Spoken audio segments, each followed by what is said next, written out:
One of the things that I talk with clients about when they first come into our 12-week MRS program is goal setting. And in fact, I talk to them about it before they ever even enroll in the program. On a call with me, when we're just chatting about whether this program and my coaching would be a good fit for them, I talk with them about, what are your goals? What is it that you want to achieve? How do you want to look? How do you want to feel, say, in 3 to 6 months from now? And I was thinking about this topic of goal setting again today, in fact, because I work with clients on goal setting in so many different ways. Once they come into the program, we talk about the goals that they set and they told me that they had when we first chatted. And we break those goals down and we really talk about why it is that they want to get to that 25-pound weight loss or whatever their goals are. Why do they want to fit into a size 6 jean? Why do they, we break it down and we talk about the reasons that they ultimately want to achieve those things. But there's so much more to it.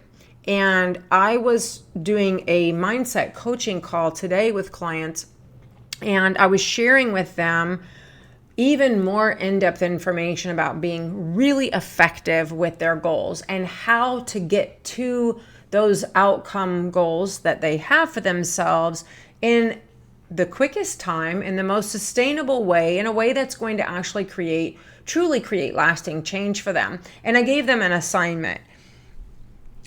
So I wanted to share with you a little bit around this idea of goal setting and why it's really way more important than I think we give it credit for being, and why we're maybe a little off, if you want to put it that way, off target in how to set goals in the most effective way. And I say this because I think about my own journey, and I think about so many women who have come to me and tried and claim that they failed over and over and over. And here's kind of ultimately what I've landed on. So when I think about my own weight loss journey, for years, my whole life, actually, until the last 10 years, when I thought about what it was I wanted to achieve, I would say, okay, I want to lose 50 pounds, 40 pounds, whatever that is, right? And until I got to that result, I felt like I had not succeeded. I had not yet achieved my goal, so it wasn't a success. And all of my goals were worded in that kind of a way. I want to lose 40 pounds. I want to get into a size 8 jean. I want to wear tank tops without being embarrassed. Whatever it was. Those are all outcomes. Those are results that we want. And I think it's great to set those goals. I just told you that I have clients set those goals. That is definitely a part of this process. But I think for those of us over 40, particularly those of us over 50, we have been so focused on, and it's not our fault. Let me give you some context here. We've been so focused on those results and setting those goals in that way that we've lost sight of a really important component that's part of reaching those goals. And I'm going to share with you what that important component is in this episode. And I'm going to give you tips for making sure that you don't miss the boat on this. But first, let me give you some context as to why I think this has happened. A big part of it is, yes, we focus on the end result, but we've been brought up in a way that creates that kind of mentality in us. For example, and this is not just about weight loss, anytime we set out to achieve something, we set these goals that are lofty, that are stretch goals, if you will, that are huge accomplishments in our careers, in our educational pursuits, in everything that we do. Hell, go back to when we were kids. Did you play sports? It was you either win or you lose. And you've got to be aggressive, and you've got to be competitive, and you've got to work really hard to do your best and achieve the most, right? What is it that Ricky Bobby said in Talladega Nights? You come in first, or you come in last, whatever that is. But I think you can relate to what I'm saying. We are so competitive and driven as these high achieving women that we are, that we set these huge goals, and until and unless we attain that huge goal, we are not a success. We are, in fact, failures. So it's not our fault that we look at our weight loss goals in our 50s and our wellness goals in our 50s now, and we think of those pursuits in terms of those big results-driven goals. So again, it's not about the fact that we shouldn't have these goals that are focused on outcomes, the result. It's just that that's not the best way to set a goal to serve actually achieving what it is you want to achieve. And what I want to do today is I want to talk to you about the difference between that type of a goal and how you can complement that goal with a different kind of goal that will help you to actually propel your progress toward achieving that outcome-driven goal. And I want to give you some tips for how to set those new kinds of more effective goals and what to do with them once you set them, okay? So I talk with my clients about this, and again, we did this today. I had a training with them. I'm basically giving you my coaching for free right here on this episode, because this is very, very similar, if not very, very much like what I did today with my clients. And excuse this interruption in episode as Monkey, our Yorkie puppy, begins to whine at my feet because he wants me to pick him up. So I'll take just a moment of a pause to do that. And we're back. So if you're watching me on YouTube, you're getting to see Monkey in the shot now too. So what was I saying? Okay, so you're getting my coaching for free here. This is one of the activities that I do repeatedly, actually, with clients. So when we talk about the 25 pounds in our weight loss journey, and now he automatically wants down, right? Sorry about that. When we talk about the 25-pound goal, what we're really doing is we're focusing on an outcome. We're focusing on a result.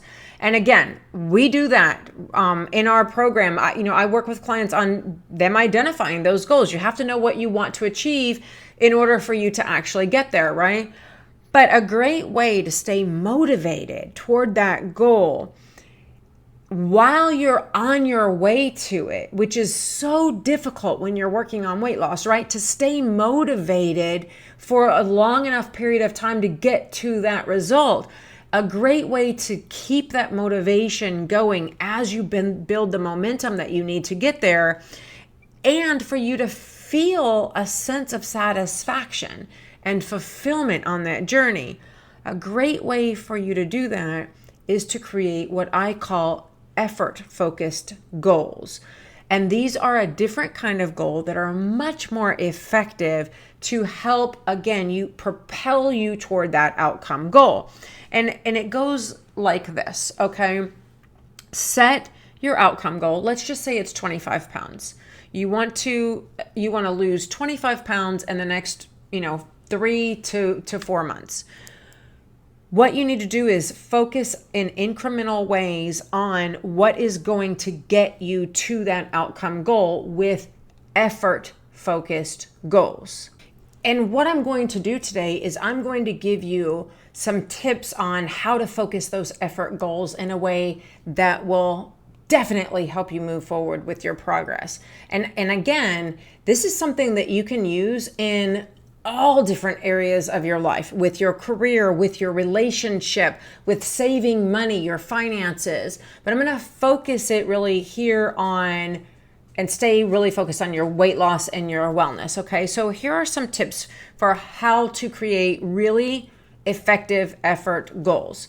1, you want to set really specific clear effort goals that focus on an action, one single action. So let's just say that one of the challenges that you have is movement, okay? So I want to focus on an action that's an effort-focused action but has something to do with physical activity, okay? So for example, this week, maybe you set an effort goal of taking a brisk walk for a minimum of 15 minutes at least 4 times this week, all right? That effort goal focused on the action of taking a walk every single day is doable.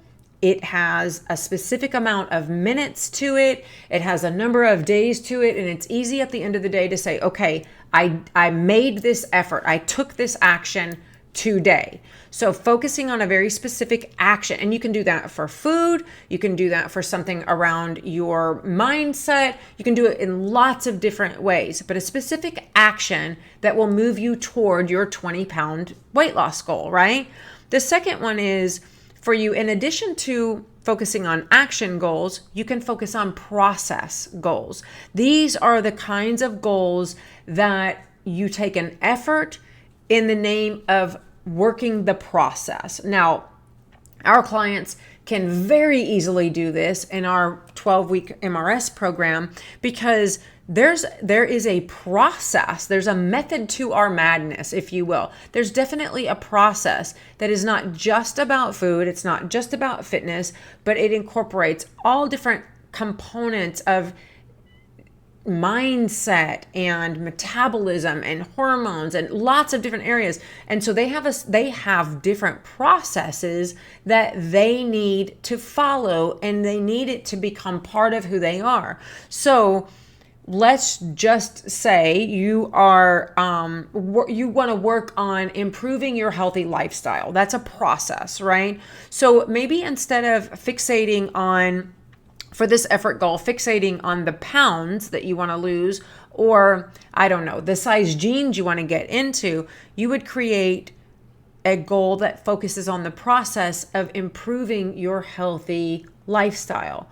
Maybe that is, I will cook and eat at home 4 nights this week, rather than maybe you're in the habit of like picking up food at a drive-through or what have you. And so an effort toward incorporating a healthy process lifestyle in your life would be eating at home more. So one of your effort goals this week could focus on 4 times this week, I want to cook at home, and, add something around the fact that you want it to be, you don't want to cook at home and eat junk, right? So you want it to be focused in some way on the healthy aspect. Maybe, cooking at home 4 times this week where I only steam or grill my meat and I use my air fryer for my veggies, whatever that is, to make it a part of the process that you're trying to incorporate in your healthy lifestyle. So number 3 is you can create effort goals around personal growth. This area, personal growth, mindset, however you want to think about it, this is the area that I think the weight loss industry has failed women over 40 in. It is too often, it's the overlooked missing link, if you will, to this weight loss and wellness journey for us. And that is in the area of personal growth, mindset. Again, however you want to talk about what it actually means to change your internal self, because information about food and fitness is great. That's Monkey. If you hear the scratching, he's on my treadmill. Do you hear that? He is on the treadmill scratching for no reason at all, other than I'm recording a podcast episode and he thinks it'd be really cool to have a scratching sound effect, I guess, in the background. Back to tip number 3. You're not going to truly transform yourself unless you work on personal development, personal growth, that internal change that you need to make, because just taking the action of eating in a different way and moving in a different way is not it's not going to internally change who you are. And so when you focus an effort goal, and I would encourage you to incorporate one of these each week, but when you focus an effort goal on personal growth, you're actually working on your identity, not just being the person who does the healthy stuff, but becoming the healthy person. That is the true distinguishing feature here.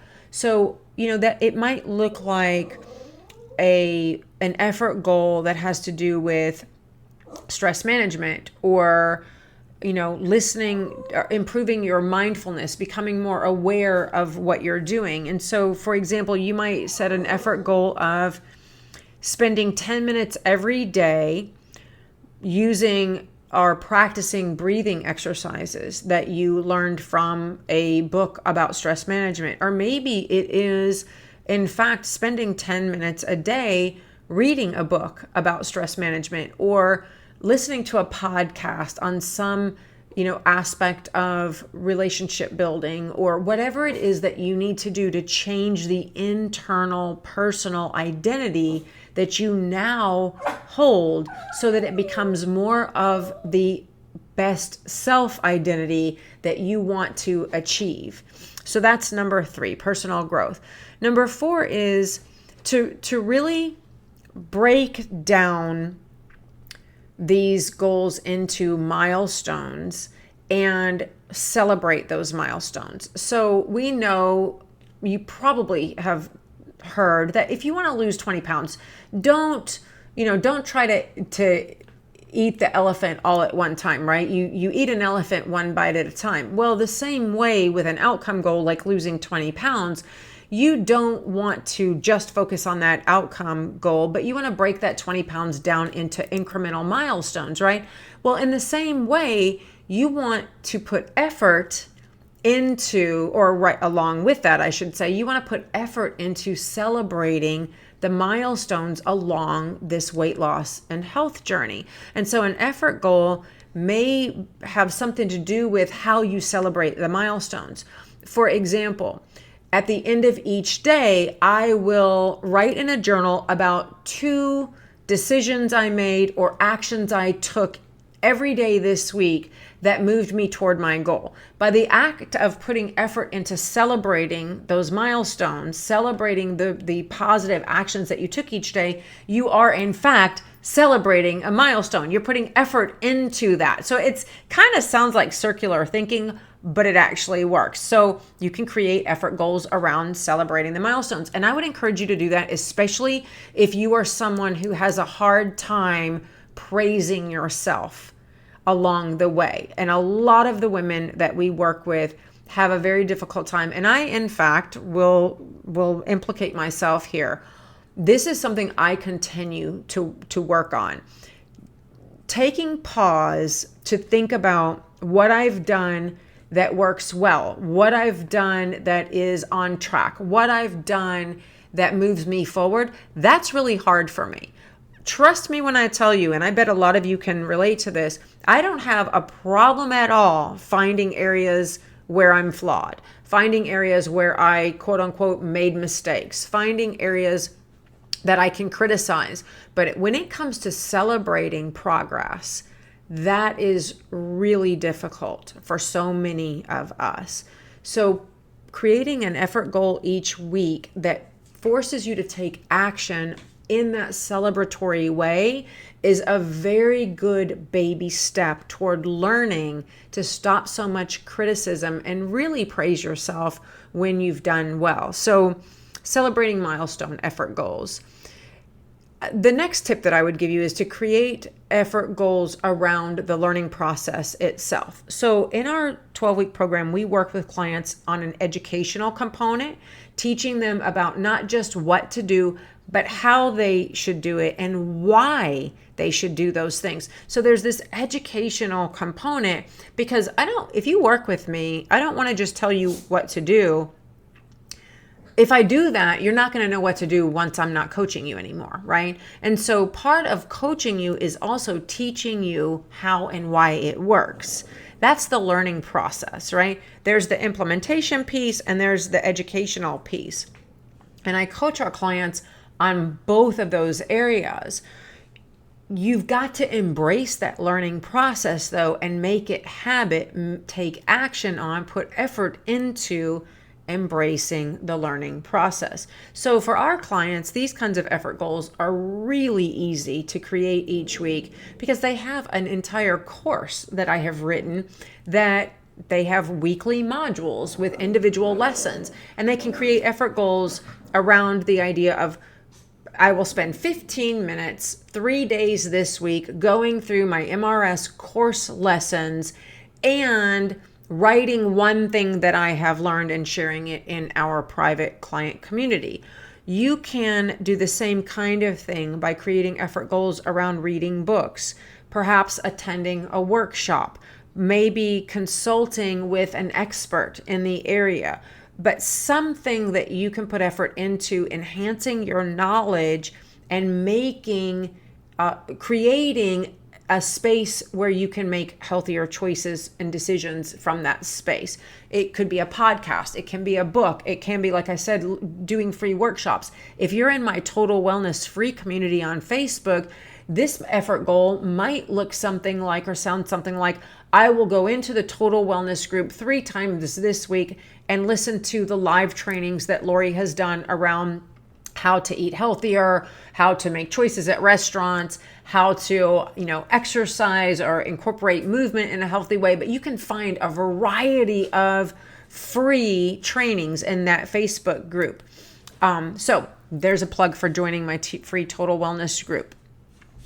The last tip that I'll give you is, once you've created these effort goals for yourself, and I encourage you to do this every week, you want to take time at the end of the week to actually sit down, review what progress you've made toward them, and then reflect on that and make adjustments. So I have clients make a minimum of 3 effort goals each week, a maximum of 5, but a minimum of 3, because you want them to be doable. You want them to be relative to where you are on the journey. You want them to be time bound. You want them, think SMART goals, if you're familiar with SMART goals. You want them to be something that is a small enough length of time that you can work toward achieving and implementing or creating, taking that action and making that effort. But then you have a stopping point where you can look back and say, okay, did I do this or did I not do this? Which ones did I do really, really well? Which ones did I just suck an egg on? And which ones did I maybe halfway do a good job with? But in a serious way, you want to reflect on that so that you can make sure that they are aligned with the kinds of things that you want to incorporate in your life. You can make sure that they are aligned with the healthy choices and healthy outcomes that you're looking to achieve, and you can make adjustments where you need to. So again, 3 to 5 goals each week. Sit down at the end of the week and really reflect on and adjust those goals. Here's a tip for how to create the goals that will lend itself to a really good reflection period. So let's say you create 3 effort goals for the week. These are 3 things in the areas that I talked about earlier in the episode, right? So one of those effort goals, I would encourage you to make focused on an area where you are really struggling right now, that you're having a really hard time getting any of the work done in that area. Maybe that's, your movement goals. Maybe you need to exercise, but you're not doing anything right now. You're bringing your butt home and sitting on the couch and watching TV all evening, and you really want to incorporate exercise. I would encourage you, create an effort goal around that. And it can be something as simple as 10 minutes, a walk 10 minutes a day after you eat dinner, 3 days this week. That's an easy thing for you to look at and go, yes, I did it, or no, I didn't. But it's around an area that you're really, really struggling in. The second goal that I would encourage you to create an effort focus on is an area where you're so-so. I do it about half of the time, and about the other half of the time, I just fall flat on my face over this. That would be a medium challenge kind of effort goal. Maybe you feel like you're making healthy choices with your foods, but you could do better. The weekends are really sucking right now. During the week, you stay pretty much on track. Make an effort goal around that kind of 50-50 area. And then I would encourage you to make an effort goal around something that you almost have it mastered. Like, I almost have it down. Perhaps that's drinking water each day, staying hydrated. Maybe you would really like to, drink 100 ounces or so of water, whatever your target is. And we could do a whole episode on the real information and the false information around setting hydration goals for yourself. But anyway, let's say you do a really good job of drinking water, but on occasion you fall short. So create an effort goal around that for yourself this week. So that's one that should be relatively easy for you to accomplish in a very successful way. With those 3 kinds of goals, you've got one that's going to be pretty kind of tough for you, one that's going to be middle of the road, and one that's going to be fairly easy. The reason you want to have 3 varying levels of challenge with your effort goals is that these goals each week, when you reflect on them and you make the adjustment, part of what you're making the adjustment to do is say to yourself, okay, here's one that now that I've focused on this effort, I've got this down. Like, it is part of my routine. I'm very disciplined about it. Now I can move it over here to my list of what I've mastered, what I have really incorporated in a successful way. It's just become part of who I am. And then you put another goal, effort goal, in its place the next week. Constantly evaluate in that way. You don't want all 3 to 5 of your effort goals to be a real challenge for you.